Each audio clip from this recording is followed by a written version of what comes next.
Thank you for joining me today. My name is Celeste Borys, and I am here to speak publicly about a matter of great significance. As been publicly reported, I have filed criminal reports against Tim Ballard for sexually assaulting me in Utah.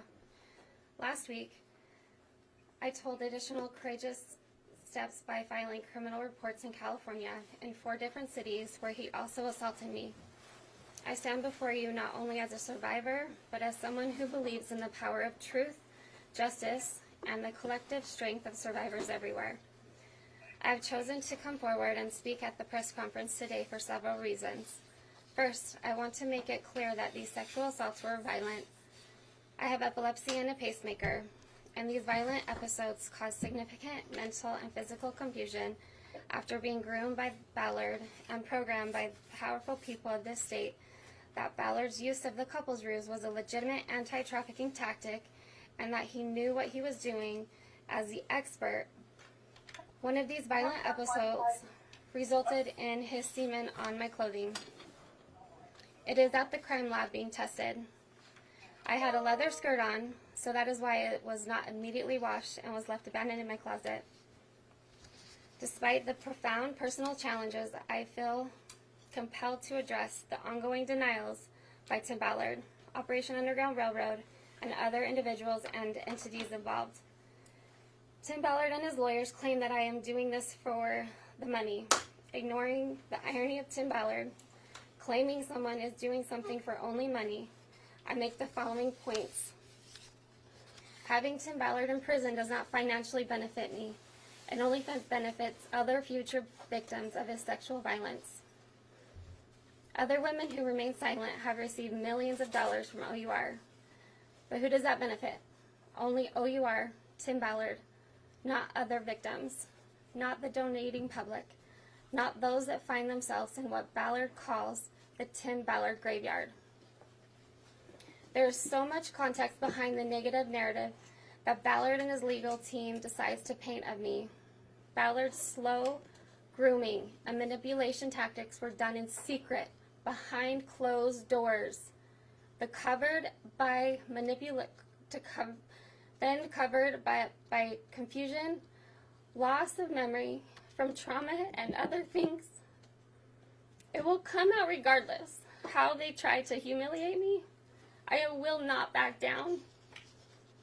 I was humiliated and manipulated into defending Tim. I called JJ crazy because Tim painted her crazy, to cover up his lies, to pin us against each other, to pin every woman he used against each other. She was not crazy. We are not crazy. He is now telling everyone I am crazy in hopes to get away with his crimes. It is a cycle. It is the same old story. Whatever money grab I am being accused of is false. If it were about money, I would have never joined OUR. I would have never blindly went to the spear where I didn't have a paycheck or a contract. I left my business for the mission I believed in. Tim's lawyers are the ones motivated by money. They bill Tim every single time they publicly humiliate Tim's sexual assault victims.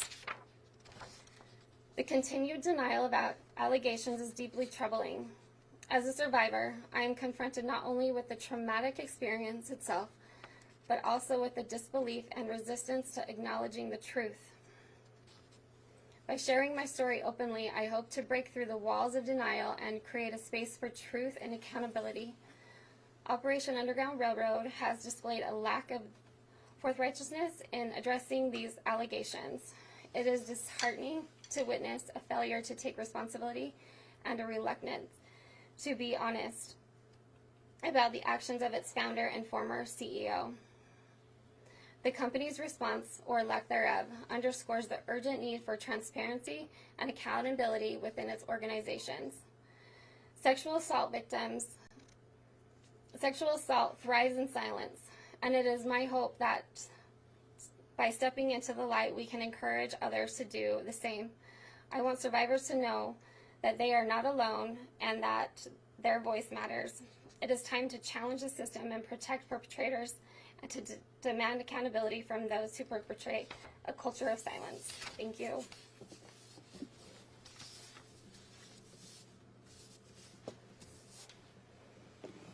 So Celeste, one of the things that the attorneys have said in response is that you were voluntarily staying with Tim through this time up until you filed the lawsuit, or just before you filed the lawsuit. Do you want to address that? Yeah, I wasn't voluntarily staying with him. I mean, I don't know. I was supposed to be, I was working, I just wasn't getting paid. Yeah. I was gonna get paid eventually, but the paycheck wasn't coming. But I trusted it would coming. It just didn't come. But I think the point is that if you were being assaulted, why did you kind of keep going back?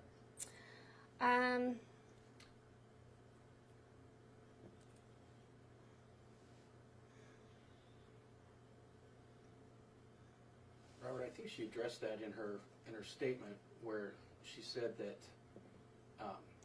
she was told that this was part of the couple's ruse, that this was a way to infiltrate these alleged sex rings. And so it wasn't until the light bulb went off that this was all a fraud, and that's when she immediately left.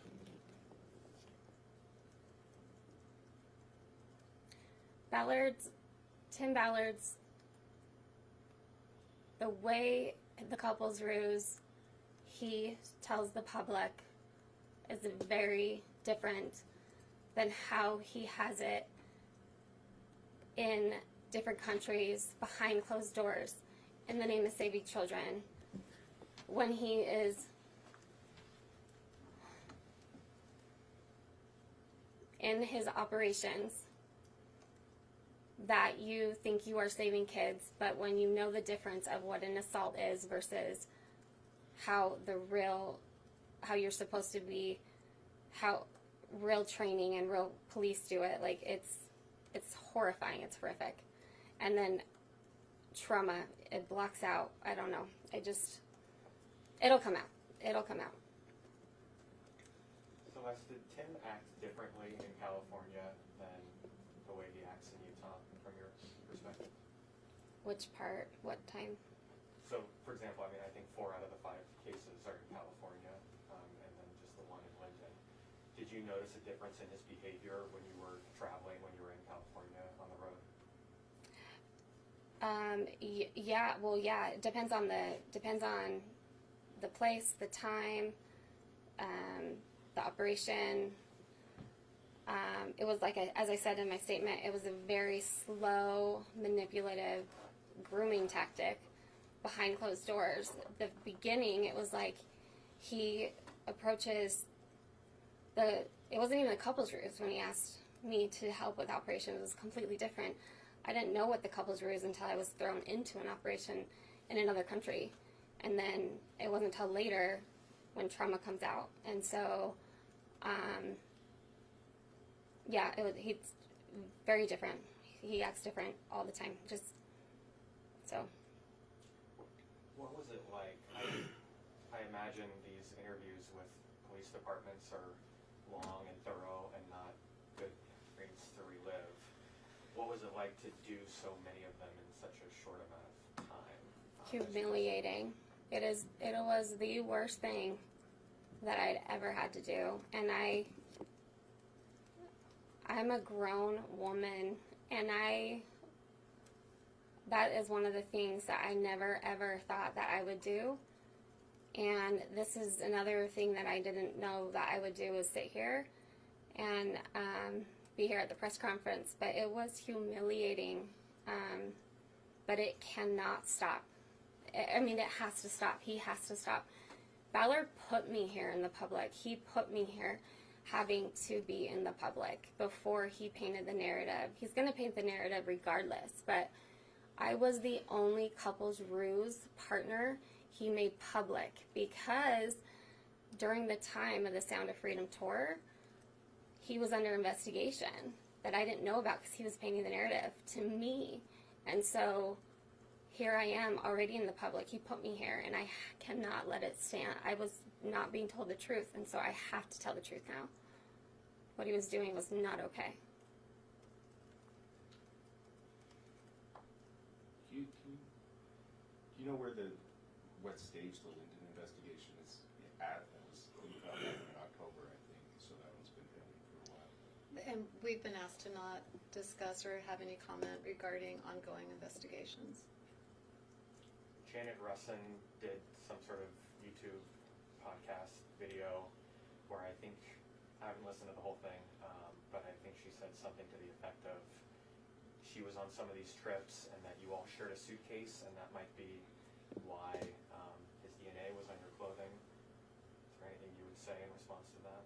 Yeah, I think that was just Tim and Janet, or Tim telling. It was just another one of them maybe just putting up the narrative for an excuse of this, but it'll come out. Never shared a suitcase.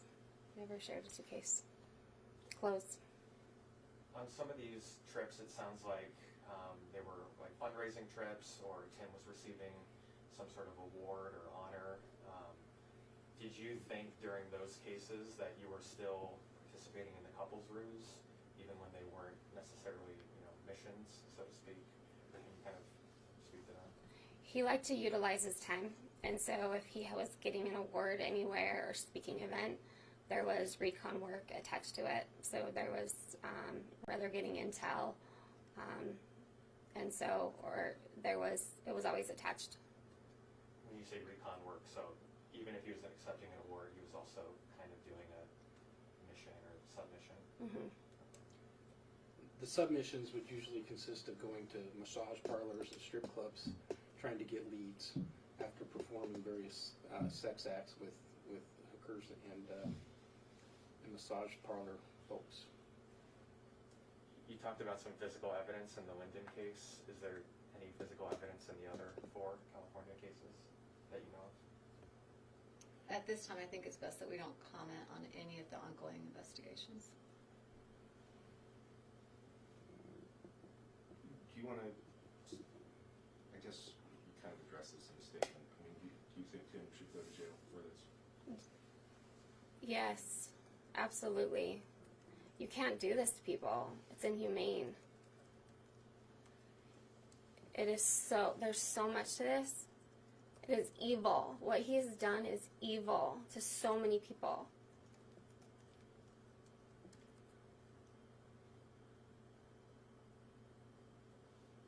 In the podcast, they had a video of you talking about the North Korea operation. I think it was actually a North Korean ring in California, if I understand. But you spoke pretty positively of the experience. Do you want to address that? And sorry, say that one. There was a video that you recorded, I guess, talking about the couples ruse and how it was beneficial and how it could help save kids. And they point to that as proof that, that your story's changed. Do you want to? Yeah, I didn't want to do that podcast, and if they played the whole podcast, it would look very different. There's reasons behind why I was in that podcast, and it'll come out. All of it will come out. But sitting here today, you don't think the couples ruse was beneficial, and I think in the previous news conference you said it didn't actually, you never saw it save any kids. Never. It never did the opposite, complete opposite. Celeste, when we interviewed Tim Ballard last year in February, you were in the room. Were you surprised at that time that Tim walked out of the interview and kind of handled it the way he did when he was questioned about some of these investigations? And how has your perspective kind of changed since then as we look back on that about a year later? I wasn't surprised at all. Perspective has changed because I know the truth. I know the whole picture. When I first started at OUR, I didn't care about, I didn't know whatever negative things I heard, I dismissed just because OUR, I was in it for the mission. How could they do anything bad? Like, I loved the mission. And so anything negative, I I didn't ever look into anything, ever. I trusted them fully. And so when anybody said anything negative about OUR, I was the first one to stick up for them. When he walked out, I made sure that he was, protected, and made sure that, I don't know, just because it was the news thing. I didn't even really know what the interview was for. I was just there because he asked me to be there, and I needed to set up another interview afterwards and more other appointments. But, so I hope that answers your question. Kira, did you have something you want to share with us? It's difficult to honestly listen to a lot of these questions because you guys want straightforward answers. And when you're in a situation where you are completely manipulated from the very beginning, even before you meet him, because they paint this picture of something that they're doing that isn't real. And so you go into it believing something, and then you're completely manipulated, gaslighted, abused by the master himself. And when we say it's pure evil because in those moments you cannot see things clearly because you are being told stuff over and over and over while you are being harmed emotionally, spiritually, physically, and all you can think is that you are doing this for the good of the children. And so the questions that you're asking, well, why did you keep going? Why did you do this? Because you're not in a state where you can think clearly. You're not in a place where you even believe you can. You're in those situations and doing things that are wrong because this is where you're being told that everything you're doing is for the good. This is what we have to do to save the children. And when you come out of it and you see it, and we are still doing the work to realize what actually happened to us, and it is horrific. There's no other words except for it is horrific. And the way they keep coming at us, it's wrong. And it's time for anyone involved to actually stand up. And we are doing this, and we are being faced with challenges every day. But the truth is that we stood up to him to his face. Celeste and I did. Celeste, I can only speak for what I went through and how horrific it was, but Celeste went through that tenfold. And she is here, and she stands strong for all of us, because the only thing that we want to do is to bring light to this situation and what has happened so it doesn't happen to anyone else. Anyone else. And I just hope that it does help people have a voice, but especially to all of this, because people want to stay behind closed doors. People who have filed before this, and they want to stay quiet because why? What is that doing? That's a money grab to me. But we're here fighting this every day publicly, and we don't have any money from this. We're not getting anything out of this except for trying to stop the evil. And what Celeste has done for this cause is so heroic. It's something that she should be praised for. It's something that people should honor her for, because none of this is enjoyable at all. but Celeste is a hero because she's using her voice and she's not hiding behind any doors.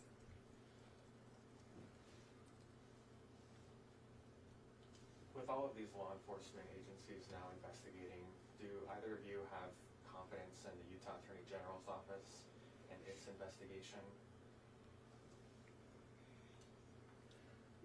Might be more appropriate for the attorneys to answer that question.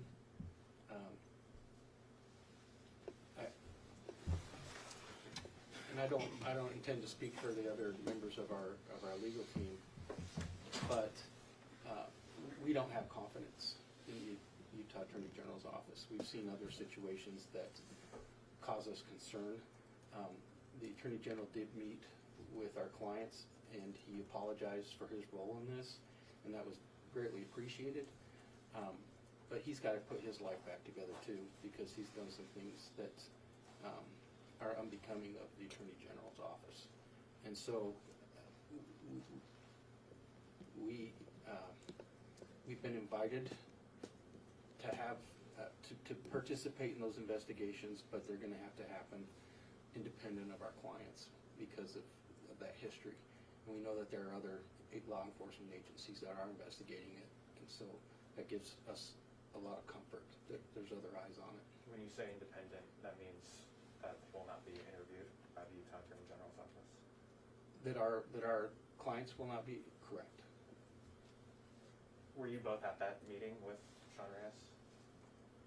How would you describe, I mean, did he do most of the talking? Was he like apologizing or making excuses, or was he mostly, like, how would you describe? Was he mostly listening, or how would you say that went? He spoke for about 45 minutes, and then we all had a turn to speak and say our truth. I can only speak for me personally, but the thing is at the end of the day, no matter what he says going forward, he believes us. It doesn't change what happened, and it doesn't change that he didn't do his job. And I told him that. I hope he does stick to his word moving forward. But like I said, we wouldn't be in this, well, I guess I didn't say it, but we would not be in this situation if he would have done his job and followed through on all the claims that have been made before us for years and years and years and years. And now we're here, and I can't speak moving forward because I don't know, but none of it's going to take away what happened, and hopefully all we can do is stop it. But I'm not going to give him faith until action has happened. 45 minutes sounds like a long time. It was a good amount of time. I mean, I can't say if I believe him or whatever, because that was my only time meeting him, and I don't just give my trust away anymore that easily. Like, it needs to be proven. And so I think he wanted to explain some things, and he did, but like I said, that doesn't change the situation we're in, and moving forward, we'll see what actually happens. I think to just carry further what Alan said, I think the conflict of interest runs too deep. I don't think that organization can effectively screen its involvement having its supervisor not have influence. I just don't think that even the rank and file, as professional as they are, having been a former one, I think the issues that this case involves creates such a deep conflict of interest that I don't think that it's screenable internally. And that, to me, is an issue that we'll try and raise as we move forward, as we advocate on behalf of our clients.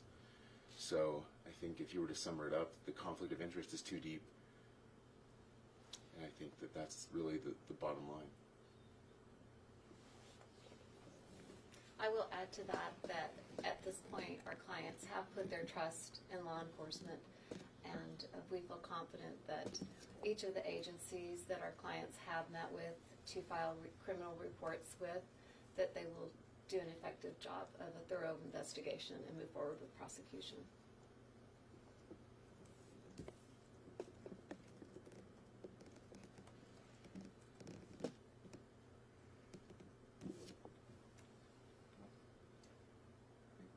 Okay. Well, thank you so much for your interest in this important issue for our clients. We appreciate your attendance today. And thank you for your sensitivity to the nature of your questions and their